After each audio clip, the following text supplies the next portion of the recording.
कोई ब्लैक बंगाल तो कोई बर्बरी नस्ल को प्रमोट करते हैं। आखिर लोग बात माने तो किसकी माने।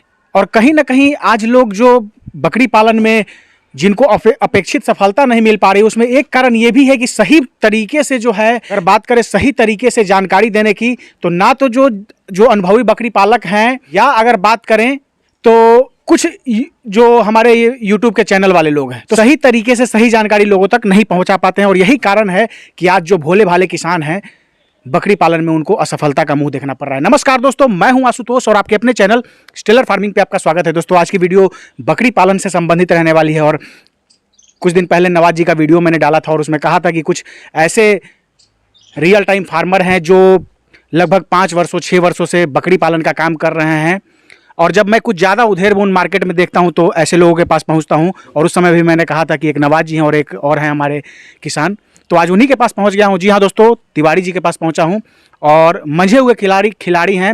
लगभग 15 वर्षों से एआई का काम तो कर ही रहे हैं। डेयरी फार्मिंग में भी काफ़ी इनके पास अनुभव है और बकरी पालन का भी लगभग 5 वर्षों का अनुभव है। आज काफ़ी जानकारी आप तक छन कर पहुँचेगी। हम जानकारी लेंगे कि बकरी पालन कैसे किया जाए तो लोग सफल हों और जो पूंजी लगाते हैं उसका रिटर्न उनको सही टाइम पे सही रिटर्न मिले।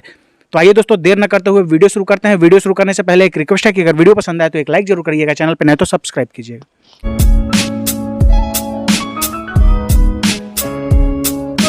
तिवारी जी, हमारे चैनल पे आपका स्वागत है। आपका भी आशुतोष जी बहुत बहुत धन्यवाद जो आप लोग पधारे। आज देखिए कि एक चीज़ मैं मार्केट में देख रहा हूँ कि जिनको जिससे फायदा है उसको प्रमोट कर रहे हैं और इसके चक्कर में लोग जो आम किसान हैं वो पीछे जा रहे हैं।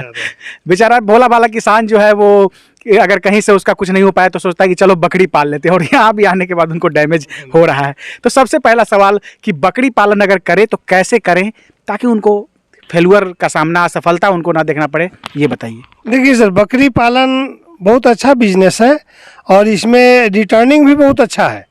लेकिन मैं पहले भी कई बार बता चुका हूं कि लोग ऊंचे ख्वाब से आते हैं ना, ऊंचे ख्वाब से आते हैं कि सर मंथली इनकम क्या होगा, ईयरली इनकम क्या होगा।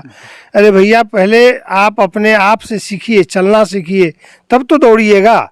चलने का आदत है नहीं, प्रैक्टिस किए नहीं है, खड़ा होना सीखे नहीं है और इनकम कर रहे हैं कि फला देश में हम जाएंगे तो कितने मिनट में रेस जीतेंगे। तो पहले चलने की कोशिश कीजिए। और चलने के लिए हमारे पास सबसे अच्छा नस्ल हमारा देसी है, ब्लैक बंगाल, जिसको हम लोग ब्लैक बंगाल कहते हैं। जो जहाँ का लोकेशन का आदमी है उसके लिए देसी वही ब्रीड है।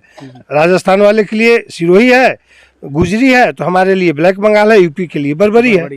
तो इस तरह से अपने देसी नस्ल पे काम करें और देसी नस्ल पे काम करें, अनुभव ले, साल भर 2 साल, उसका क्या लॉस मिलता है, क्या प्रॉफिट मिलता है, फिर उसमें आप अपना क्रॉस ब्रीड का फार्मूला जारी करें और धीरे धीरे उसको हटाएं और दूसरे को लाएं। तो स्टेप बाय स्टेप बढ़ेंगे तो आपको इसमें लॉस नहीं मिलेगा, प्रॉफिट मिलेगी। अभी आपने ब्लैक बंगाल के बारे में बताया, तो ब्लैक बंगाल में समस्याएं आती हैं कि ब्लैक बंगाल का जो है वो दूध नहीं बढ़िया होता है, बच्चे ज़्यादा देती है, जिसके कारण बच्चों की मोर्टेलिटी होती है। आज सुबह की बात मैं करूं तो भागलपुर से एक कॉल आया था, वो लगभग 40 ब्लैक बंगाल उनके पास है और आज के डेट में वो खुश नहीं है ब्लैक बंगाल से। अभी बहुत जल्द हमारे चैनल पे उनका वीडियो आएगा। तो ये समस्याएं आती है, तो इससे कैसे निजात पाया जाए? देखिए सर, ब्लैक बंगाल में जो बॉडी वेट है वहाँ पे मार खाता है, बच्चे तो दे देती है और किसान जो है पूरा उसको मेहनत से जी जान से बच्चा पाल भी लेता है। लेकिन प्राकृतिक ने 2 छेनी दिया है बकरी को, 1 से 2, और हम लोग भी कहते बच्चे 2 ही अच्छे। तो यहाँ तो 4 हो गया, तो बहुजन समाज पार्टी वाला सिस्टम हो गया। तो अब कितने को संभाले, किसी को माड़ पिलाना पड़ेगा, किसी को गाय का दूध पिलाना पड़ेगा। तो जितना बच्चा को हम दूध पिलाएंगे उतना हमको रिटर्निंग नहीं मिलता है। हमारे पास भी बच्चा है, आपको दिखाएंगे, 6 महीने का बच्चा है, वजन 4 किलो है। बिल्कुल, ब्लैक बंगाल में। और वही दूसरे नस्ल का है, उसका काफ़ी अच्छा है। अभी हम 20 दिन का बच्चा आपको दिखलाएंगे सिरोही का, जो कि आपको वजन 6.5 किलो में है। तो बड़ा नस्ल में तो फायदा है, लेकिन बड़ा नस्ल को लाने के लिए आपको त्याग करना पड़ेगा, मेहनत करना पड़ेगा। आप एक पर एक बड़े नस्ल पे काम नहीं कर सकते हैं। वो बाहर की बकरी है, क्या खाती है क्या नहीं खाती है, और हम उसको ला करके अपने में एडजस्ट करना चाहेंगे तो समस्या ज़्यादा होती है।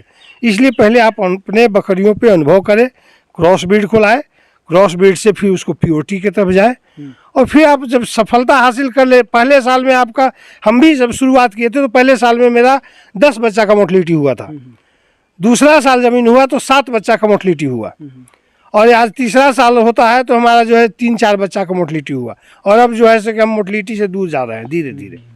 अनुभव मिला, बिल्कुल। हमने ब्लैक बंगाल को हटाया, उनके 4-4 बच्चे वाली बकरियों को हटाया कि भैया हमको 4 बच्चा नहीं चाहिए, हमको एक ही बच्चा चाहिए। एक बच्चा देगा, उसका दूध आधा किलो भी होगा तो उसके लिए सफिशियंट है, और बच्चा जो है ग्रोथ भी अच्छा होगा। तो इस तरह से धीरे धीरे आपको स्टेप बाय स्टेप चेंज होना होगा, और फिर आप जो है सफलता प्राप्त कर सकते हैं। अगर आपके कहने का मतलब है कि शुरुआती दौर में जो है अगर कोई बकरी पालन करना चाहता है तो शुरुआत में ब्लैक बंगाल सही करे और फिर धीरे धीरे क्रॉस ब्रीड पे। ब्लैक बंगाल नहीं, प्योर अपना देसी। अच्छा, कहने का मतलब ब्लैक बंगाल तो बिहार वालों के लिए है। हाँ, बाकी अन्य हाँ, अन्य राज्यों के लिए जो भी व्यक्ति हैं जो इस वीडियो को देख रहे हैं, अपने देसी नस्ल पे ही काम करें, उनको सफलता मिलेगी। और दूसरे देश वाले से अगर टकराव लेना है तो उसकी तैयारी तो आपको करनी पड़ेगी। मान लीजिए कि कोई मान लीजिए कि कोई ऐसे हमारे व्यूअर्स हैं जो अभी 1 साल बाद बकरी पालन करना चाहते हैं, तो उसके लिए पहले क्या क्या, कैसे उसकी व्यवस्था कर ले, कैसे बंदोबस्त क्या करना चाहिए, वो हमारे दर्शकों को एक्सप्लोर करके बताइए। पहला बात तो जब उनके मन में ख्याल आ जाता है कि हमको बकरी पालन करना है, तो सबसे पहले आज का दुनिया में सबसे बड़ा रास्ता आप लोग हैं।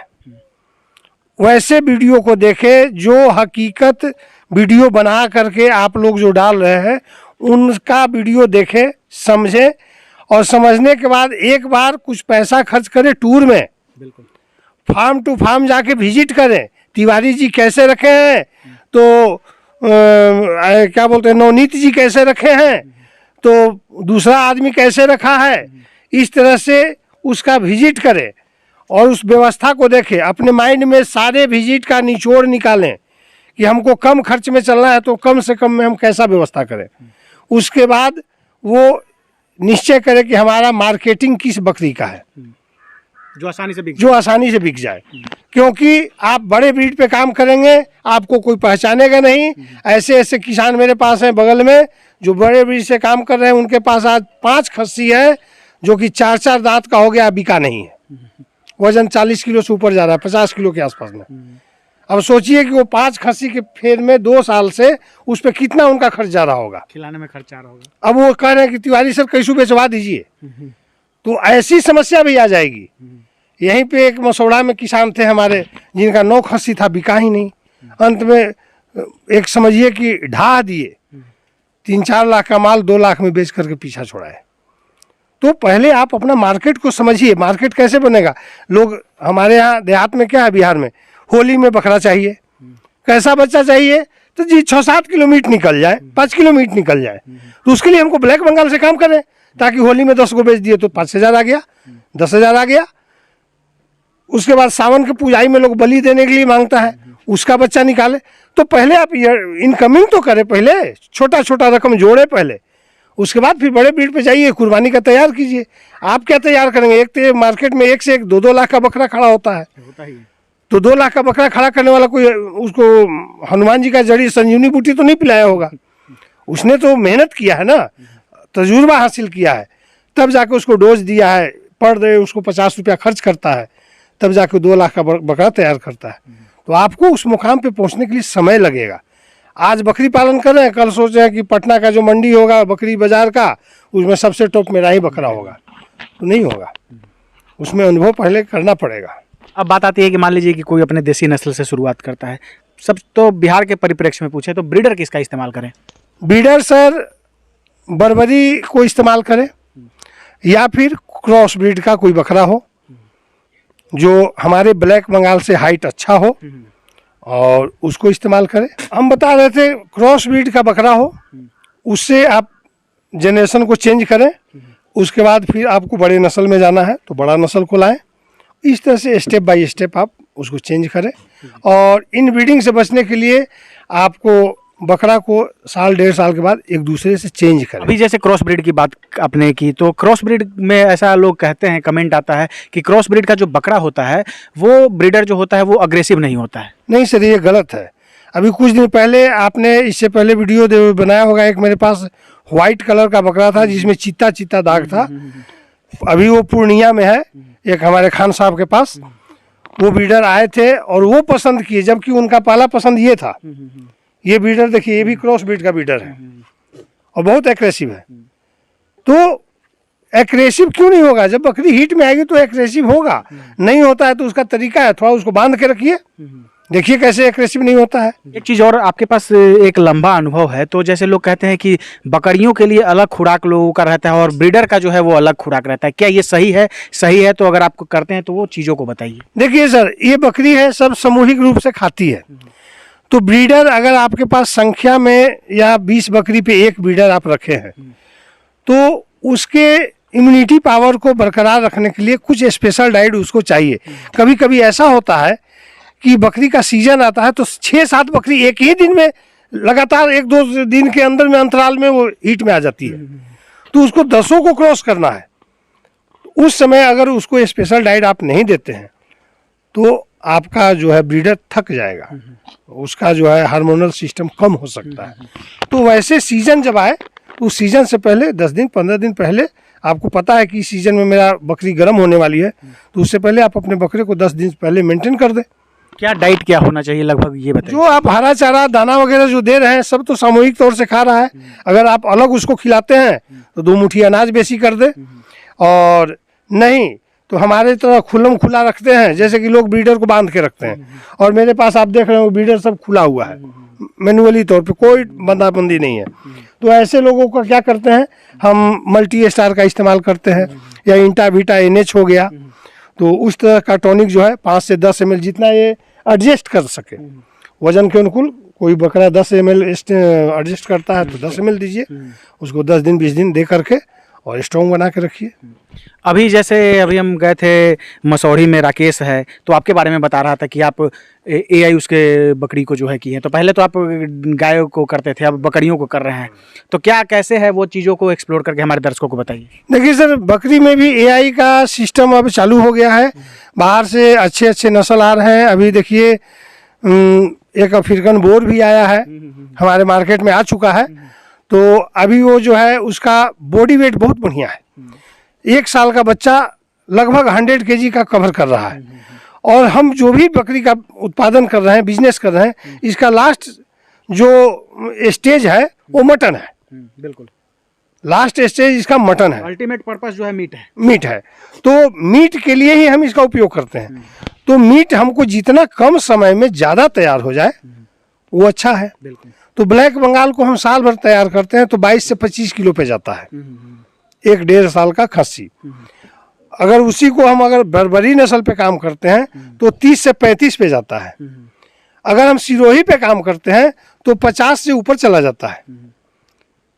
और भी कई ब्रीड है, बड़े से बड़े हैदराबादी है, तो कोई कुछ है, बीटल है, तो ये सब जो है 100 kg तक जाता है।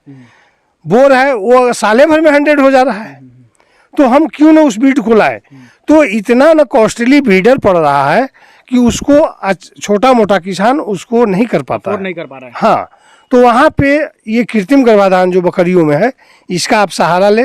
मान लीजिए हर कोई फार्मिंग नहीं ना किया है, कई भाई हैं जो 2-4 बकरी शौक से रखते हैं अपने घरों में, तो उनके लिए ये बहुत सुनहरा मौका है कि वो कांटेक्ट करे AI वर्कर से और उसको कृत्रिम गर्भाधान कराएं। और मनचाहा जो है ब्रीड, अगर वो बर्बरी कहेंगे तो बर्बरी, सिरोही कहेंगे तो सिरोही, जमुनापारी कहेंगे तो जमुनापारी, जो अवेलेबल होगा उस समय के अनुकूल उसको डलवा करके अपना उपलब्ध करें। अगर बात करें, जैसे हमारे बहुत सारे व्यूअर्स हैं देश के अलग अलग हिस्सों में कर रहे हैं, तो हम बिहार के लिए ही पूछते हैं, तो बिहार में ये सुविधा अगर कोई लेना चाहे तो कहाँ कहाँ उपलब्ध आप करा सकते हैं? देखिए सर, हम तो खुद फार्मर हैं और अपना काम खुद करते ही हैं, तो इससे टाइम मिल पाता है तो हम 20 से 25 किलोमीटर की दूरी तक हम रेंज कवर कर लेते हैं। हार्डली कोई वैसा ही कोई प्रिय आदमी तंग किया तो 40 किलोमीटर तक भी कवर कर लेते हैं। इससे ज़्यादा तो जाना संभव नहीं है। अगर बात करें कि जैसे कंसीव रेट क्या है, जो एआई जो आप कर रहे हैं, क्या कंसीव रेट उसमें है वो बताइए। देखिए सर, कंसीव रेट गाय और भैंस से इसमें ज़्यादा है, क्योंकि बकरी का जो हीट सिस्टम है, सबसे पहले बात तो ये सीजनली है और सीजनली आता है। इसमें पशुपालक को ध्यान देना होगा कि हमारी बकरी जो है, बकरी सबसे ज़्यादा हीट में रहती है, गाय भैंस से भी ज़्यादा हीट में रहती है, तो कम से कम 24 घंटे के बाद ही इसको एआई करवाए। अच्छा, बकरी पालक जो है अपनी बकरी को नोट करें, मेरी बकरी आज से हीट में आ गई है, तो उसको लगभग 24 घंटा आप वेट करें और फिर हाँ, इसकी सूचना आपको एआई वर्कर को दे देनी है कि कल हमारी बकरी को एआई करना है, तो आप कितने बजे समय दे रहे हैं, तो वो आदमी एडजस्ट अपना कर लेगा। क्योंकि एआई वर्कर के पास भी तो कई गो कॉल है, अचानक आप ही 24 घंटा पहले गमन कर लेंगे उस 24 घंटा को।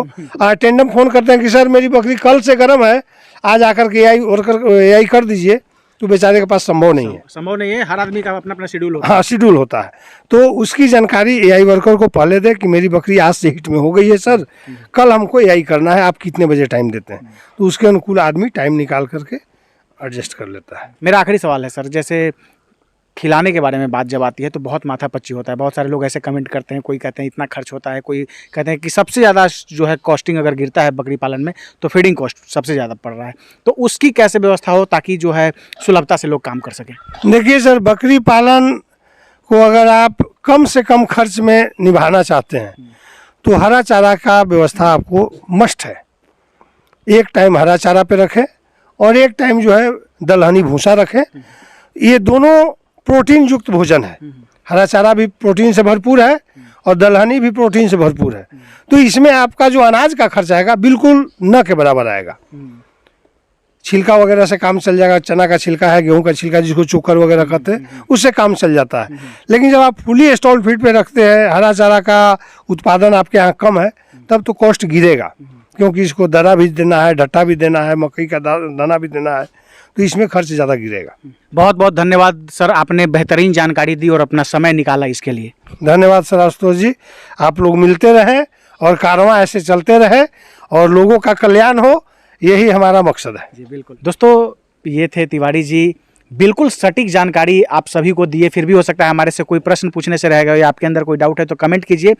स्क्रीन पे यहाँ का नंबर दिया गया है, अगर कोई 25-30 किलोमीटर के आसपास के होंगे तो निस्संदेह इनसे संपर्क कीजिए। ब्रीडर का जो है आप ज़्यादा टेंशन लेने की ज़रूरत आपको नहीं है, आप एआई करवा सकते हैं और मनचाहा जो आप ब्रीड है वो ले सकते हैं। हमारी कोशिश हमेशा रहती है कि ऐसे ऐसे फार्मरों को आपके सामने लाऊं ताकि कहीं ना कहीं आपको किसी न किसी रूप में आपको सहूलियत से जानकारी, सही जानकारी आप तक पहुँचे और आप जो भी अपना बकरी पालन में जैसा भी काम कर रहे हैं उसमें एक सही आपको सफलता मिले। दोस्तों, आशा है ये वीडियो आप सबको काफ़ी पसंद आई होगी। अगर पसंद आए तो एक लाइक जरूर करिएगा, चैनल पर नहीं तो सब्सक्राइब कीजिएगा। Thank you for watching.